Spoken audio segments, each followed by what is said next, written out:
আমি আজকে অন্যরকম একটা তরকারি বানাচ্ছি। বাঁধাকপির পরিমাণ বেশি আছে, আমি এখানে বাঁধাকপিটা ভাপিয়ে রেখে দিয়েছি। আর এখানে কিছু সবজি আছে, ফুলকপি, বিনস, গাজর, আলু আর কাঁচা লঙ্কা, টমেটো নিয়েছি। আর এখানে ফোড়নের জন্য নিয়েছি একটু লঙ্কা আর পাঁচ ফোড়ন।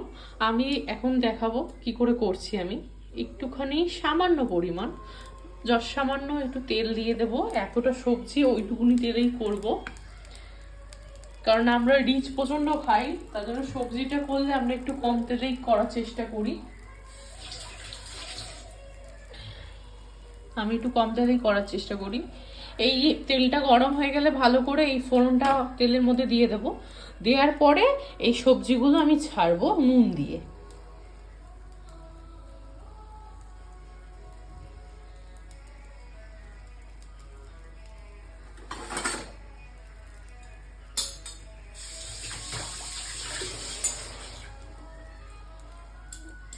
দেখতে থাকুন।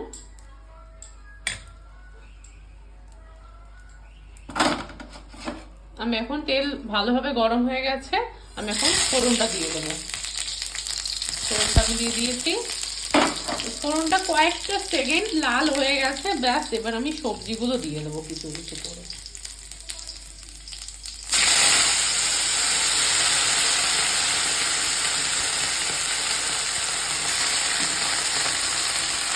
ফ্লেমটা লো করে নিলাম।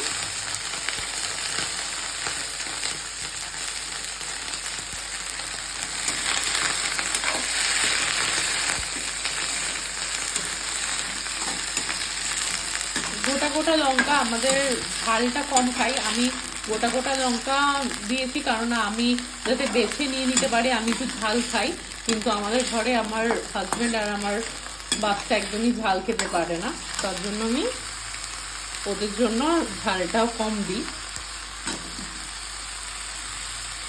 আজকে প্রচণ্ড কম উপকরণেই আমি এই সবজিটা বানাবো।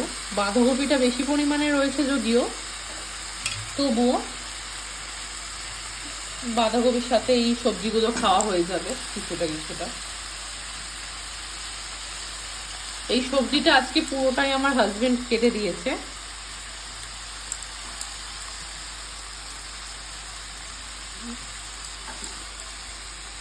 দুজন মিলিয়ে মিশিয়ে হলে অনেকটা তাড়াতাড়িও হয়ে যায়। আমি বোটাটা দেখেছি, বোটাটা ফেলতেও ভুলে গেছি আমি।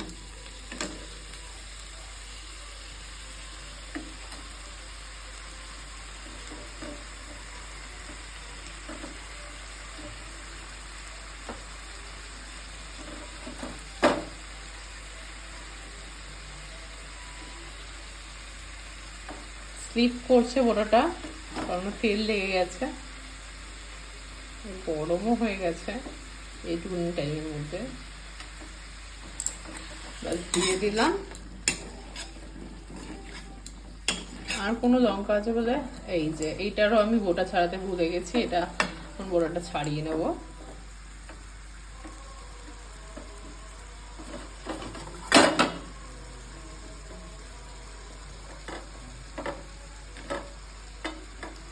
দিয়ে দিলাম, বাস। এবার একটু নুন দিয়ে দেবো এর মধ্যে। এই তরকারিতে নুনটা খুবই কম লাগে, তার জন্য অল্প করেই নুনটা দিয়ে নেব। বেশি যদি নুন দিয়ে দিই, বেশি নুন হয়ে গেলে আর কমানোর রাস্তা নেই। যে পরে আলু অ্যাড করলে নুনটা কেটে যায়, কিন্তু আমি আলু যেহেতু আগেই দিয়ে দিয়েছি সেহেতু বুঝে নুনটা দিচ্ছি আমি। ব্যাস, এটা সতে হতে থাকবে। একটা টমেটো দেবো এই পুরো সবজিটার মধ্যে। টমেটোটার বীজগুলো ফেলে দেবো, কারণ ইউরিক অ্যাসিডের জোম টমেটোটাই ইউরিক অ্যাসিডের জোম, কিন্তু টমেটোর বীজটা ফেলে দিলে তবুও একটুখানি কম থাকে। আমার বরের ইউরিক অ্যাসিড যেহেতু আছে সেহেতু টমেটো খাওয়ানোই যায় না, কিন্তু স্বাদের জন্য টমেটোটা দিতেই হচ্ছে। আর টমেটো ছাড়া রান্না খেতে চায় না। মাছ মাংসটা যতটা অ্যাভয়েড করতে পারে অ্যাভয়েড করে, কিন্তু সবজিগুলোর মধ্যে বেশি অ্যাভয়েড করতে বলি না আমি। তো টমেটোটা পরিষ্কার করে নিয়ে আমি দিয়ে দিলাম এখন। তো এটা মোটামুটি সিদ্ধ হয়ে এসছে। এবার আমি দিয়ে দেবো বাঁধাকপিটা। এর মধ্যে যাবে হচ্ছে আদার রস, আর দেবো হচ্ছে একটুখানি জিরের গুঁড়ো, আর ধনে পাতা কুচি সবার লাস্টে দেবো। কারণ শীতকালে সবজির মধ্যে সব কটা সবজি দিয়ে পুষ্টিগুণ থাকলেই ভালো লাগে খেতে। তো ধনে পাতাটা শীতকালে বেশ ভালো লাগে খেতে, ধনে পাতাটা আমি সব রান্নায় ইউজ করি। আমি এখন দিয়ে দিচ্ছি বাঁধাকপিটা। বাঁধাকপিটা ভাপিয়ে রেখেছিলাম, আমি না ভাপিয়ে বাঁধাকপি করি না, তো বাঁধাকপিটা একটু ভাপিয়ে রেখেছিলাম, সেই বাঁধাকপিটাই দিয়ে দেবো। বাঁধাকপির মধ্যে নুন দিয়ে ভাপাইনি, নুন দিয়ে ভাপালে ভালো হতো, নুনটা চারিদিকে ছড়িয়ে যেত, কিন্তু আমি নুন দিয়ে ভাপাইনি। তো এখন নুন বাঁধাকপিতে যেহেতু দিলাম একটু অ্যাড করবো, মানে বেশি নুন অ্যাড করলে আবার বাঁধাকপিটা নুন নুন হয়ে যাবে, এইটুকুনি নুন অ্যাড করে দেবো।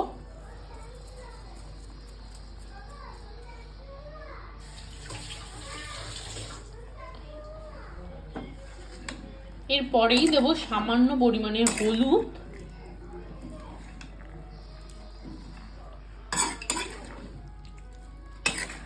আর একটুখানি জিরে গুঁড়ো। লঙ্কার গুঁড়োটা অপশনাল, আমি যেহেতু কাঁচা লঙ্কা ইউজ করি আমি ওর জন্য লঙ্কার গুঁড়োটা দেবো না। কালারের জন্য অনেকে দেয়, আপনারা দিলেও দিতে পারেন, তা আমি দেবো না, কারণ ঘরের লোকই খাবে, দেখতে দিয়ে ম্যাটার করে না, খেতে সুন্দর হলেই হলো। ব্যাস, এবার একটু ঢাকা দিয়ে দেবো 5 মিনিটের জন্য। 5 মিনিট বাদে ফিরে আসছি। 5 মিনিট বাদে। তো অনেকটাই জল ছেড়েছে, আমি একটুখানি হলুদ দিয়ে দেবো, সামান্য হলুদ দিয়ে দিয়েছি। সামান্য হলুদটা দিয়ে একটু ভালো করে নেড়ে দেবো। দেখতেই পাচ্ছ জল কতটা ভালোভাবে ছেড়েছে।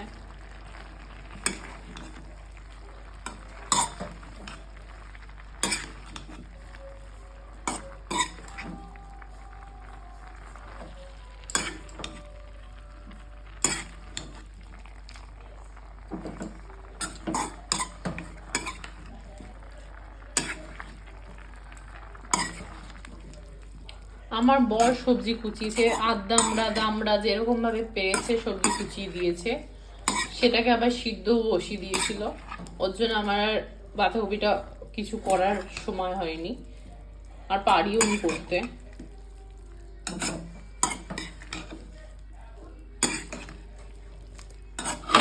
মিশিয়ে নিলাম। এবার একটু দিয়ে দেবো জিরের গুঁড়ো, এবার দিয়ে দেবো অল্প পরিমাণে জিরের গুঁড়ো,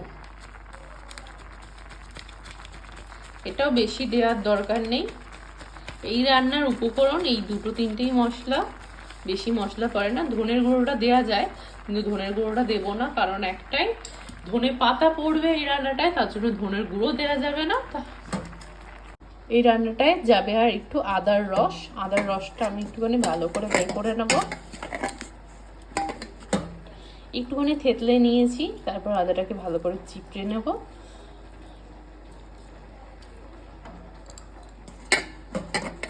এই আদার রসটুকুনি দিয়ে দেবো।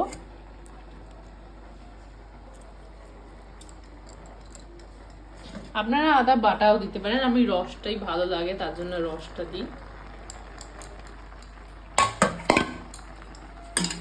এতে করে গন্ধটাও থাকে আর আদাটা মুখেও বাঁধে না, মুখে বাঁধলে ভালো লাগে না আদাটা খেতে। আবার অনেকে আদা ভালোবাসে, তাদের ভালো লাগে, কিন্তু আমার ভালো লাগে না পার্সোনালি, তার জন্য আমি এইভাবে রসটা বের করেই দিয়ে দিতে পছন্দ করি রান্নায়। অনেকে পোলাওতেও আদা ঘষে বেটে দেয়, কিন্তু আমি এরকম করেই আদা একটুখানি ঘষে বা পুতো দিয়ে ছেঁচে একটুখানি রস বের করে নিই, রস বের করে দিয়ে দিই।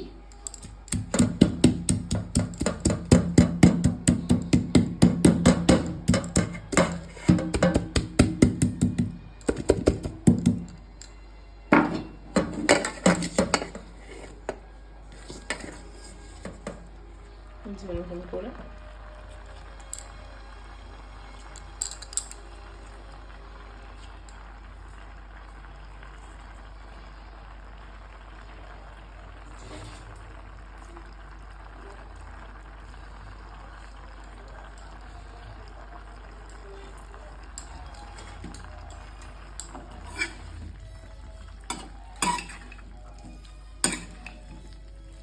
সবার লাস্টে যাবে একটু চিনি, চিনিটা গেলেই পুরো রান্না শেষের দিকে। সবজি অর্ধেক সিদ্ধ হয়েছে, আর একটু ভালোভাবে সিদ্ধ হয়ে যাবে, তারপরে আমার এই সবজিটা ভালোভাবে নেমে যাবে।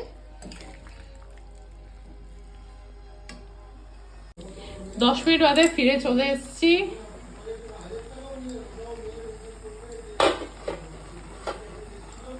টোটাল এই রান্নাটা করতে মোটামুটি আধা ঘন্টা থেকে 1 ঘন্টার মতন সময় লাগে।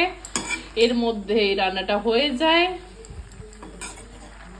আমার রান্না যদি আপনাদের ভালো লেগে থাকে তাহলে লাইক, কমেন্ট, শেয়ার আর সাবস্ক্রাইব করে দেবেন আমার চ্যানেলটাকে।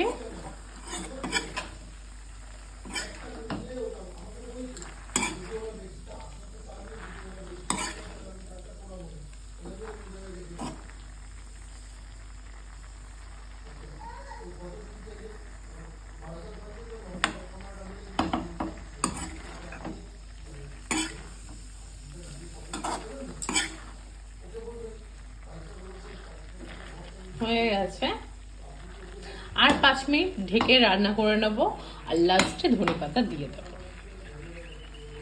5 মিনিট বাদে ফিরে আসছি। জোরে দেয়াতে কিরকম ভাবে জল ছেড়েছে। এতক্ষণ আস্তে দিয়ে রান্না করছিলাম, এবার জোরে দেয়াতে কিরম ভাবে জল ছেড়েছে।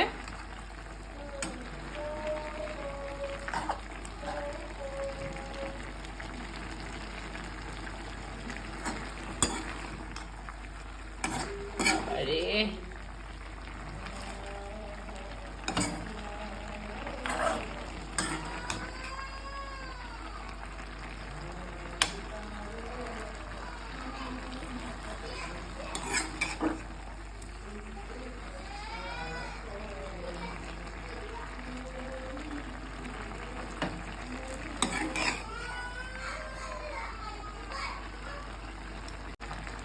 এবার সর্বশেষে একটু চিনি দিয়ে নেব,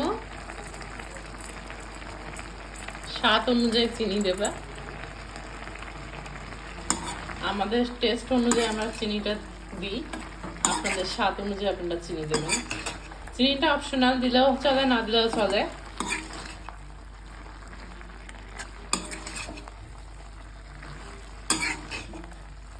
আমাদের একটু মিষ্টি মিষ্টি খাবার ভালো লাগে, তাই আমরা চিনিটা দিয়ে খাই। সবার শেষে চিনিটা দিয়ে সবকিছু মিশিয়ে নিয়ে এবার ধনেপাতা ছিটা দিয়ে নামিয়ে নেব। সবজিগুলো ভালোভাবে সিদ্ধ হয়ে গেছে, সবই সিদ্ধ হয়ে গেছে।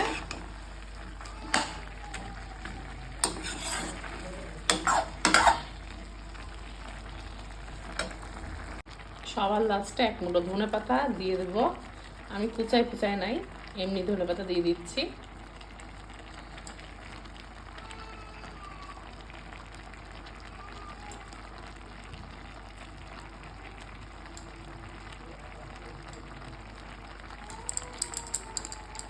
এটার সাথে মিশিয়ে নেবো ভালো করে।